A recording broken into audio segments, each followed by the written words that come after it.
I have enormous admiration for India's youngsters' energy levels and their ambition. They are far more ambitious than I was.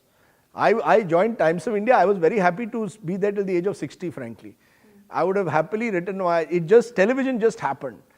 Today's youngsters are very keen to know, where am I going to be 3 years from now? So, you have to admire that energy and the ambition that they have.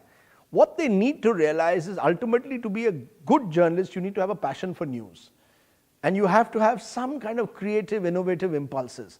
So it can't just be getting onto television for being famous. It can't just be being a journalist because, let's try it out. It should be also about your commitment to news gathering, a feeling of passion for news. If they have that, combined with their energy and ambition, then I believe they will conquer the world, because today digital is going to provide them far more opportunities than I had.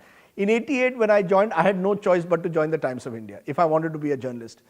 94, NDTV just happened. It was the first private news channel as such. Today, there are dozens and dozens of news channels, but there are also dozens and dozens of digital platforms coming. So look at the opportunities that have emerged between 26 years. You don't have to join just one place anymore. So I'm actually hopeful for today's young. They have huge opportunities. What they need to have is a little bit of patience and a little bit more of passion for the news. Well, I think it comes back again to the belief that, no one has arrived in life, simply because you do one great story or one great interview in the journalistic context. I think you've got to see a career or life as a journey where you will have highs and lows, where you learn from your lows, and you take your highs also with a sense of gratification, but without getting carried away. Success and failure are both imposters, and that's really true. You never know what tomorrow brings. I think you're right. I think it's important to realize that you have taken a career choice. You're not here to do a T20, a career is not a T20 match.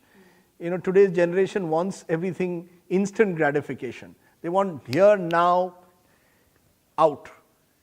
That's not going to work. You've got to be able to use each learning as a building block for the next challenge. So if that's the way you look at life, I think, and you call it continuous learning, I think that's the way to look at life. That's what the old, our old philosophers would tell us. The old Shastras tell us, that every stage of life prepares you for the next. And that's the way I see it. Actually, to be very honest, there's no one who I've said, he's been a role model. I've never really had a role model in journalism as such.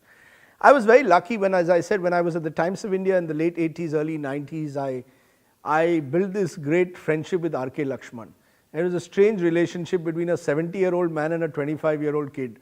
And every morning I would sit with him for an hour, we'd go through the newspapers, and I think he taught me the importance of simplicity of communication. I learned from Darrell De Monte, my first editor, the importance of giving young people opportunities, which I've always, I learned that from Prannoy Roy also and Radhika Roy. They gave a lot of opportunity to a lot of young people at that critical time. I learned from Raghav Bell, the ability to empower people, give them, again, trust them and give them opportunity. So I think around the way you learn from various people, different skill sets. Was I inspired by someone? I'd love to say I was inspired by the Mahatma. But, when I read Gandhi and I say, bloody hell, how do you become, where did this man come from? Because he's remarkable, the moral courage of this man. I think in weaker moments, you turn to him, and I have all his, I read a lot, I've read a lot of Gandhi, I've read a lot of Ambedkar. Ambedkar, powerful intellect, much more powerful intellect than Gandhi would ever be. But Gandhi's sheer moral courage of that man. And it gives me goosebumps thinking about it. And I know that I don't have it, but I think it's important to sort of read and try and, understand that there were such people. And it inspires. I remember meeting Nelson Mandela in 1991 as a young journalist covering a cricket tour of South Africa, and then catching him at the airport and interviewing him. And I just thought, the one thing that struck me about that man, he'd spent more than 2 decades in jail, but there was no recrimination against his captors. He was smiling. Every answer you'd give, you'd smile. And you just thought that in that smile, maybe that's the closest that I met someone who was close to the Mahatma. That's the way Gandhi was with the British. He must have unnerved them with his smile. You arrested me, jailed me, kept me in jail for 5 years. I come out and smile at you. You have no chance. You killed me. I mean, I know Munna Bhai tried the experiment in another way, but I think, those are figures who, should inspire everyone. I mean, they're remarkable people.